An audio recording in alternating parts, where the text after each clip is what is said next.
네, 여러분 반갑습니다. 2023년 8월 8일 주화롱사의 마감시장 시작해 보도록 하겠습니다. 뉴스에 흔들리는 초전도체 관련주들이 급락을 이어가고 있습니다. 오전에는 급등을 했다가 오후에 급락하는 모습인데요. 관련 뉴스가 좀 안 좋게 나온 모습입니다. 자, 옵션 만기를 앞둔 시장이 조정 마감을 했습니다. 양시장 모두 조정 마감했는데요. 전반적인 시장 상황들 같이 한번 살펴보도록 하겠습니다. 전일 해외 시장 같은 경우에는 시총 1위인 애플만 좀 조정을 크게 한 상황이었고요. 대부분의 종합주가지수 S&P 500과 나스닥 종합, 그 다음에 다우존스 산업지수까지 강하게 상승하는 모습을 보여주면서 CPI를 좀 앞두고는 있습니다만은 여전히 시장이 강한 상황을 계속해서 보여주고 있습니다. 아마존이 1.9%로 8월 4일 급등했던 모습을 이어가는 모습이 나오면서 강하게 상승하는 모습이 보였고요. 애플은 지금 실적 악화 때문에 조금 추가 하락이 깊어지는 모습입니다. 8월 초부터 시작된 하락이 연속되면서 지난주 금요일 날 갭 하락으로 4% 이상 하락을 했는데 어제도 하락을 멈추지 못하고 또다시 2.5%까지 빠졌다가 최종적으로는 1.73%까지 하락하면서 178달러로 마감이 되는 등 190달러에서 단숨에 170달러까지 떨어지는 그런 모습입니다. 실적이 조금 더 앞으로 개선될 여지가 조금 이제 불투명해 보인다라는 뉴스가 나오면서 주가가 급락했는데 그동안 주가가 전고점을 넘어가면서 신고가를 쓰는 모습이었는데 이어가지 못하고 좀 무너지는 모습이 조금 우려가 되는 그런 상황이긴 합니다. 나머지 종목들은 다 올라가고 있는 상황이니까 조금 관망을 해보시되 만약에 애플 같은 모습이 나온다면은 고민을 해보시는 게 좋을 것 같습니다. 마이크로소프트도 플러스, 넷플릭스도 플러스라는 그런 상황이긴 했습니다. 전반적으로 상황을 꾸준히 지속적으로 관찰을 하셔야 될 것 같습니다. 자, 원달러 환율 같은 경우에는 또다시 1315원 70전으로 마감이 되면서 전일보다 0.73% 오르면서 다시 1300원대에 올라가는 그런 모습을 좀 보여주고 있습니다. 국내 시장이 옵션 만기를 앞두고 있는 상황에서 양시장 모두 하락 마감이 되었습니다. 코스피가 0.26% 전일보다 하락하면서 2573.98로 2600선을 내줬고요. 그 다음에 코스닥도 0.65% 하락하면서 892.34로 900선을 내주는 등 하락 여파가 조금 이어지고 있습니다. 지속적으로 외국인과 기관들의 매도세가 꾸준히 나오고 있는 가운데 이날도 외국인과 기관들의 매도세가 좀 크게 나왔습니다.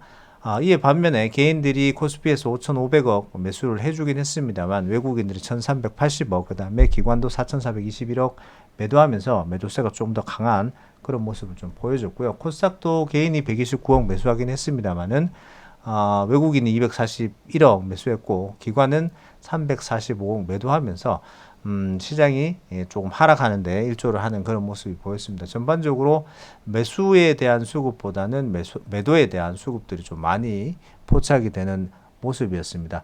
시장이 전체적으로 좀 하락세가 커지는 모습이었는데요. 특히나 코스닥을 강타했던 초전도체 관련 종목들이 우수수 낙엽처럼 떨어지는 그런 모습이었습니다. 증시를 최근 들어가지고 8월 초에 굉장히 뜨겁게 달궜었는데요.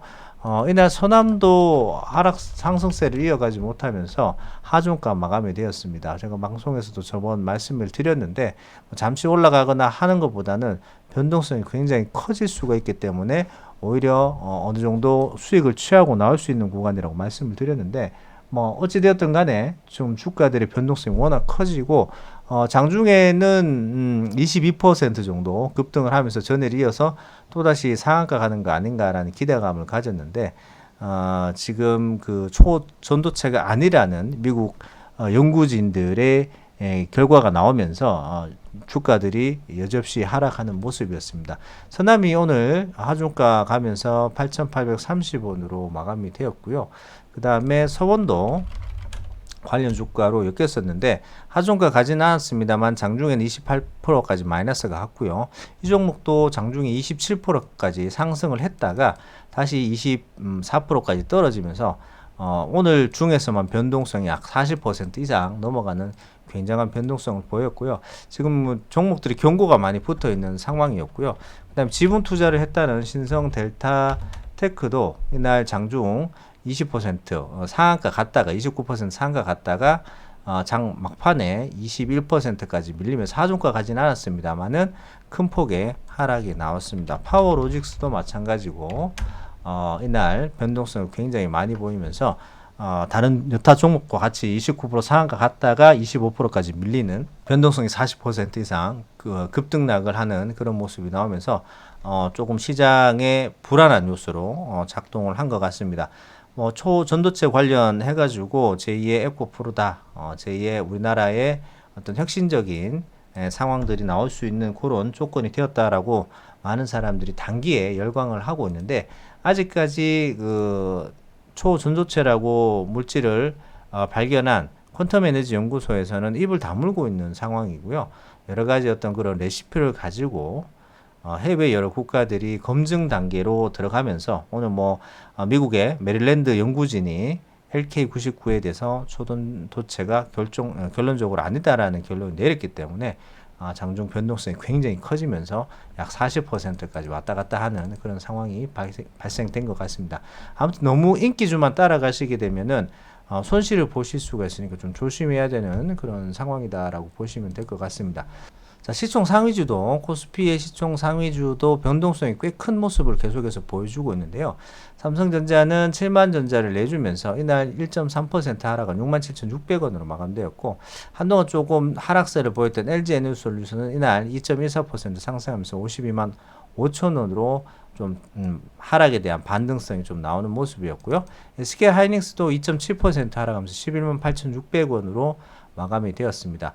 포스코홀딩스 같은 경우에는 최근에 76만 4천원으로 전 고점인 76만 5천원까지 갔다가 지금 하락폭이 50만 원까지 빠졌었는데요. 오늘은 6.4% 상승하면서 59만 7천원으로 마감되는 등 최근에 변동성을 좀 크게 보여주고 있는 상황입니다. 자, 삼성바이오로직스는 0.38% 하락하면서 79만 원대를 지켜주는 모습이었고요.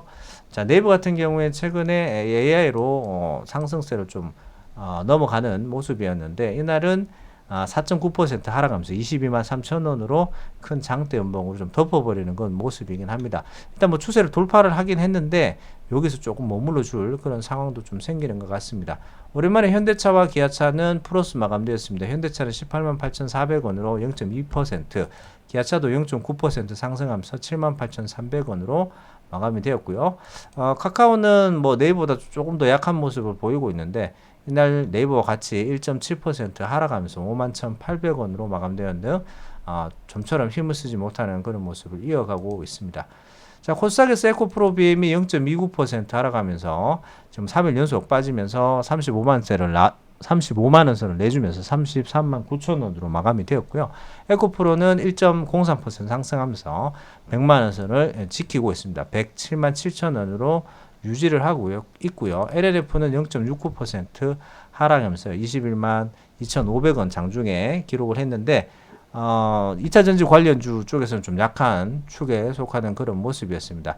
엔터주는 오랜만에 상승을 했는데요. JYP 엔터 같은 경우에는 2.06% 상승하면서 12만 8,900원으로 12만 원대를 좀 유지를 해주는 그런 모습이 나왔고요. 하이브는 이날 좀 소폭 하락했습니다. 0.9% 하락하면서 27만 2천원, YG엔터는 0.99% 상승해서 8만 1,300원으로 최근 상승세를 조금 이어가는 모습이 좀 나왔습니다.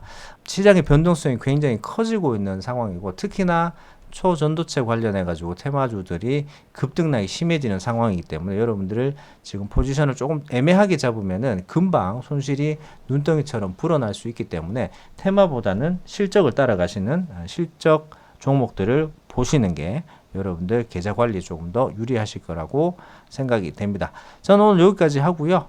내일 밤 10시에 다시 찾아뵙도록 하겠습니다. 감사합니다.